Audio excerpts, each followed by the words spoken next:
Episode 57. Her hair was set in elaborate and curiously rigid curls that contrasted oddly with her heavy-jawed face. She wore jeweled spectacles, her thick fingers clutching her crocodile skin handbag ended in 2-inch nails, painted crimson.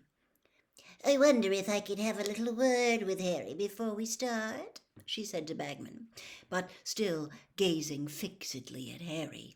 "The youngest champion, you know, to add a bit of colour."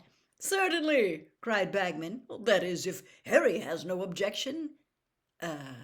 Said Harry.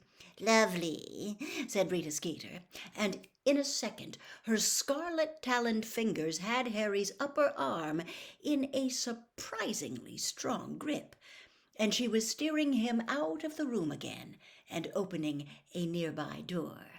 "We don't want to be in there with all that noise," she said. "Let's see. Ah, yes, this is nice and cozy." It was a broom cupboard. Harry stared at her. "Come along, dear. That's right.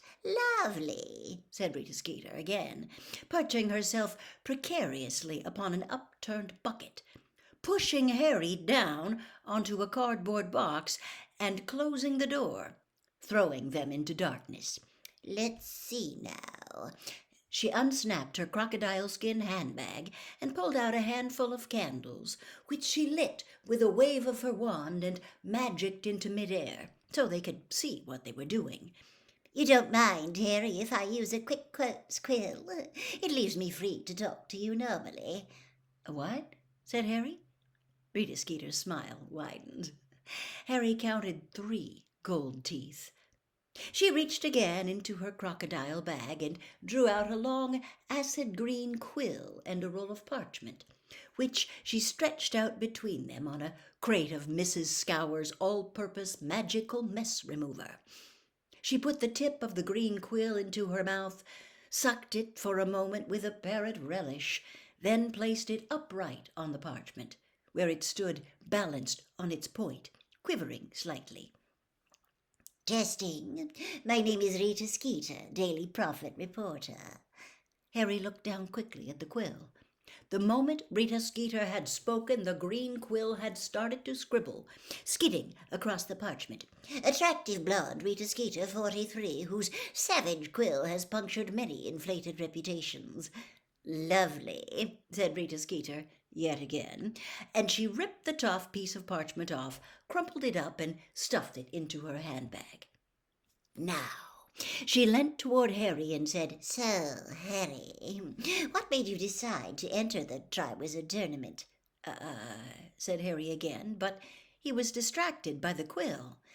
Even though he wasn't speaking, it was dashing across the parchment, and in its wake he could make out a fresh sentence. "An ugly scar, souvenir of a tragic past, disfigures the otherwise charming face of Harry Potter, whose eyes—" "Ignore the quill, Harry," said Rita Skeeter firmly. Reluctantly, Harry looked up at her instead. "Now, why did you decide to enter the tournament, Harry?" "I didn't," said Harry. "I don't know how my name got into the Goblet of Fire. I didn't put it in there." Rita Skeeter raised one heavily penciled eyebrow. "Come now, Harry, there's no need to be scared of getting into trouble. We all know you shouldn't really have entered at all, but don't worry about that. Our readers love a rebel." "But I didn't enter," Harry repeated. "I don't know who—" "How do you feel about the tasks ahead?" said Rita Skeeter. "Excited? Nervous?" "I haven't really thought. Yeah, nervous, I suppose," said Harry. His insides squirmed uncomfortably as he spoke. "Champions have died in the past, haven't they?" said Rita Skeeter briskly. "Have you thought about that at all?" "Well, they say it's going to be a lot safer this year," said Harry. The quill whizzed across the parchment between them, back and forwards, as though it was skating. "Of course, you've looked death in the face before, haven't you?" said Rita Skeeter, watching him closely. "How would you say that's affected you?" Said Harry. yet again. Do you think that the trauma in your past might have made you keen to prove yourself, to live up to your name? Do you think that perhaps you were tempted to enter the Triwizard Tournament because I didn't enter, said Harry, starting to feel irritated.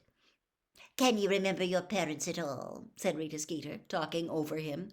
No, said Harry.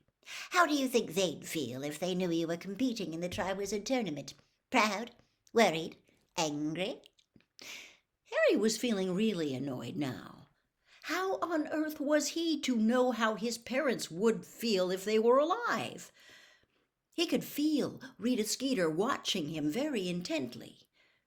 Frowning, he avoided her gaze and looked down at the words the quill had just written. Tears fill those startlingly green eyes as our conversation turns to the parents he can barely remember. I have not got tears in my eyes, said Harry loudly. Before Rita Skeeter could say a word, the door of the broom cupboard was pulled open. Harry looked around, blinking in the bright light. Albus Dumbledore stood there, looking down at both of them, squashed into the cupboard. Dumbledore! Cried Rita Skeeter with every appearance of delight. But Harry noticed that her quill and the parchment had suddenly vanished from the box of magical mess remover, and Rita's clawed fingers were hastily snapping shut the clasp of her crocodile skin bag. How are you? She said, standing up and holding out one of her large, mannish hands to Dumbledore. I hope you saw my piece over the summer about the International Confederation of Wizards Conference. Enchantingly nasty, said Dumbledore, his eyes twinkling. I particularly enjoyed your description of me as an obsolete dingbat.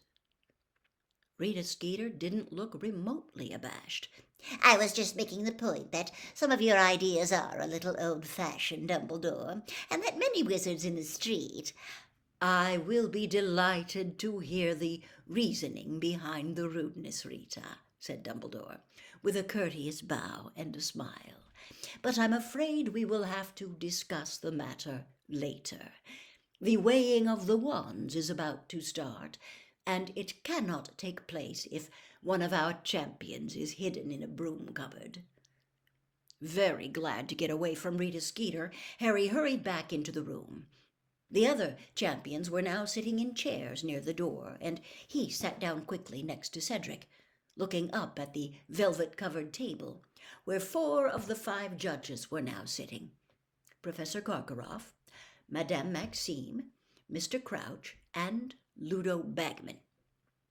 Rita Skeeter settled herself down in a corner.